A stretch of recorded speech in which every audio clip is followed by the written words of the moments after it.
Tratamos verdaderamente de estar en todas, cubrir lo que sucede en provincia, tocar los temas que a ustedes más les interesa, por supuesto les preocupa, y por eso, después de haber tocado lo relacionado a las AFP y lo que va a suceder mañana de todas maneras en el Congreso de la República, de conversar con el ministro de Educación de acuerdo o a propósito de lo que sucedió hoy en Palacio de Gobierno, estos nuevos anuncios que de una u otra manera nos cambian hasta los horarios que ya tenemos establecidos en casa y demás, paso a conversar con el abogado laboralista Javier Dolorier de un tema que es inevitable dejar de comentar y que nos deje además de trasladar una preocupación enorme. ¿Qué va a pasar con el trabajo? Hay quienes seguimos trabajando, pero decimos, si no entra publicidad al canal, me van a pagar mi sueldo mayo, junio, julio, y eso, que creo que yo soy una persona absolutamente beneficiada. ¿Qué pasa con la gente que trabaja en líneas aéreas, que les han hecho firmar cartas sin goce de haber durante 6 meses? ¿Qué pasa con el independiente? Yo soy costurera, trabajaba en una empresa, esa empresa llevaba ropa gamarra, todo está cerrado. Yo soy un ingeniero de obra,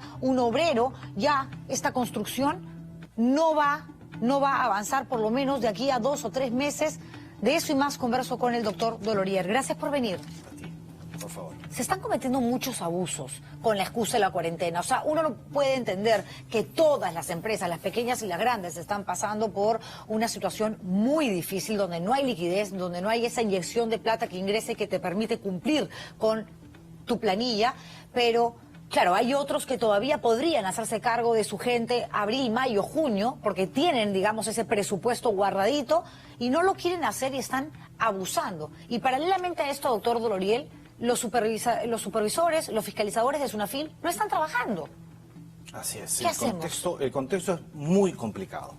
Y te doy un dato. Hoy día, 31 de marzo, vencen muchos contratos temporales que usualmente se suscriben trimestralmente. Bueno, no sé, habrá una estadística, está cerrado el Ministerio de Trabajo, pero hoy día, por lo menos, decenas de miles de contratos de trabajo temporales no se han renovado. Con lo cual, decenas de miles de personas se han quedado con trabajo con la expectativa, quizás que en el futuro las cosas mejoren y puedan ser recontratados. Sucede también en el caso de empresas de construcción, por ejemplo, de construcción civil, que tienen obras paralizadas. Depende de la espalda financiera que tenga una empresa para poder afrontar el futuro. Otros casos dramáticos, los restaurantes, que básicamente trabajan con lo que entra en caja todos los días día a y día. financia sus compras. Y los mozos, los trabajadores viven de eso también. Bueno, cerrados. Y no tienen una espalda financiera suficiente, no todos son del grupo Gastón Acurio, ¿no es cierto? ¿Y cuántos de esos mozos, de esas cajeras, obviamente, van a beneficiarse del bono de 380 soles? Entendemos que si ya tenían un trabajo en un restaurante, ya no estaban en situación de pobreza o extrema pobreza, y quizás dentro del grupo de los 700.000 independientes que se benefician de este subsidio, tampoco se encuentran allí en el padrón. Así es, salvo que puedan retirar sus CTS, salvo que sean trabajadores formales y que puedan retirar lo que se autorizó, 2.400 soles CTS. Pero digamos, viendo el tema macro, así, ¿cuál ha sido la visión del gobierno? La visión del gobierno ha sido dar liquidez a los trabajadores. Dar liquidez a los trabajadores, puedes retirar tus CTS, puedes retirar hasta 2.000 soles de la AFP, propender a la conservación de la liquidez de los trabajadores, pero también la conservación de los empleos. Va a haber líneas de financiamiento, 30.000 millones de soles de créditos para que las empresas no caigan. Pero eso se va a ver todavía no de manera inmediata, sino en un tiempo. El problema hoy en día es que muchas empresas sí están recurriendo a prácticas vedadas, prácticas prohibidas legalmente, y ¿qué está ocurriendo? Que muchos trabajadores, yo a raíz de la última presentación que tuve, recibí muchas consultas de trabajadores, hasta el día hasta donde pude, pero decían, he presentado mi reclamo en SUNAFIL y SUNAFIL no me atiende. Bueno, lo que ha sucedido es que los inspectores de trabajo, los dos sindicatos, se niegan a fiscalizar. Así es. Entonces, estamos ante una situación donde muchos trabajadores piden inspecciones laborales y los fiscalizadores no quieren fiscalizar. Hoy día se reunió el Premier con las principales centrales sindicales y había un pedido que se fiscalice más. Ha salido una norma ayer. ¿Pero quién está el Premier? Así es, ha estado el Premier. ¿Y dónde está la ministra de Trabajo? Bueno, ha estado la ministra de Trabajo también en la reunión. Porque en estas reuniones, conferencias de prensa que se realizan en el Palacio de Gobierno, la gran ausente, tratándose justamente de un sector tan vulnerable ahora mismo como es trabajo, no está presente. Yo no sé qué está sucediendo, pero en fin, lo tenemos que averiguar mientras tanto. Sí. Realmente ocurre eso. Es un tema que no hay, pueden haber abusos, pero no hay fiscalización, pese a que una norma ayer calificó la inspección de trabajo como un servicio esencial que debía funcionar. Entonces estamos en una situación de entrampamiento muy complicada, con un horizonte en el cual las normas laborales lamentablemente son poco claras. Y no tenemos como sí ocurre en el MEF, como sí ocurre, por ejemplo, en el caso del MINDIS o del Ministerio de Salud, alguien que nos diga esto es así, esto no es así. Pero por eso, yo creo que en la medida de que existan tantos vacíos legales, la gente al final coge la información que más le conviene, le da la interpretación que le provoca y al final, claro, libre albedrío de los empleadores, que generalmente son los que nunca pierden, con respecto a personas que dependen de ese trabajo para comer mañana, no van a tener, como usted bien lo menciona, el bono, tampoco acceso a la CTS, tampoco a la AFP, porque nunca han estado en planilla. Entonces, esa gente mañana, doctor Dolorier, ¿qué come? ¿Qué come? Mire, hay una situación de incertidumbre en este momento respecto a qué es lo que pasa con el tramo de la emergencia que va del 31 de marzo al 12 de abril. En ese tramo, ¿continúa la licencia con goce de remuneraciones? ¿Sí o no? Es muy simple contestar eso. Pero la indefinición normativa lleva a algunos a decir, sí continúa la licencia con goce verde, los cuales me adscribo, pero hay otros que dicen no, y con base legal. Entonces no tenemos de parte del gobierno, lamentablemente, una voz autorizada, clara, que solucione estas dudas. Bueno, debería ser la ministra de Trabajo, claramente, no es la titular del sector, sí. Por favor. Las líneas aéreas, no voy a mencionar nombres porque además entiendo el temor que tienen muchos trabajadores, pero me dice Julián, en la tripulación, entendemos que no pueden obviamente ejecutar sus acciones como empresa porque todos los aeropuertos están cerrados y más, pero nos han obligado a firmar una carta, una licencia de 6 meses sin goce de haber, cuando nosotros preferiríamos incluso por último que nos despidan y que nos liquiden para tener justamente, valga la redundancia, esa liquidez de la que usted habla y poder hacerse cargo de la compra de la canasta familiar, que es lo fundamental hoy en día. ¿Esto es legal? Sí, perdón, no es legal. Y te explico por qué. Hay un procedimiento que se llama la suspensión perfecta de labores hasta 90 días por un supuesto de fuerza mayor. Y estamos ante un supuesto de fuerza mayor. Una empresa, el Jockey Plaza, por ejemplo, por decir cualquier empresa, no puede trabajar, no puede funcionar. ¿Qué es lo que hace? Esos trabajadores, tengo que cerrar hasta por 90 días, no te puedo pagar la remuneración hasta que yo pueda trabajar. Es decir, una empresa quiere trabajar, quiere volver a emplear, volver a su actividad, a su fin lucrativo. Pero este supuesto de obligar a los trabajadores a suscribir pactos de suspensión impuestos o unilateralmente que el empleador diga, ¿sabes qué? No te voy a pagar porque no quiero, eso es ilegal. Lo que sí está permitido es que las dos partes acuerden suspender la relación laboral hasta que las cosas mejoren, hasta que otra vez reactivemos la economía. Las empleadas del hogar, por ejemplo, los porteros del edificio que no están yendo a trabajar, claro, en marzo imagino que la gran mayoría ha depositado obviamente porque quienes seguimos laborando hemos recibido un sueldo y quienes han tenido que acatar al 100% la cuarentena, dependiendo por supuesto de la labor que realiza, de todas maneras algo de plata ha recibido. Pero ¿qué va a pasar abril? ¿Qué va a pasar mayo? O sea, porque si tú mañana le dices a la chica que trabaja en tu casa que no está yendo a tu casa, o al portero, o al señor con el que tenías un contrato de que vaya 2 veces a la semana a regar tus plantas, no sé, si es que tienes un montón de dinero y te apellidas Miro Quesada,